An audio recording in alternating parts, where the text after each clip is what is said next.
मैं बैग से पक गया। अगर मुझे तुम्हें चोट पहुंचानी होती तो वो मैं कब का कर चुका होता, क्योंकि सच कहूं तो तुम्हारा चेहरा घूसा खाने के लिए परफेक्ट है। ये क्या?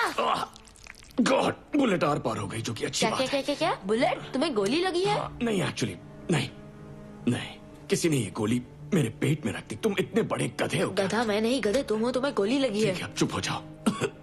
ये वाह, नाक बंद कर लो, खांसी और गैस एक साथ निकल रही है। वाह याद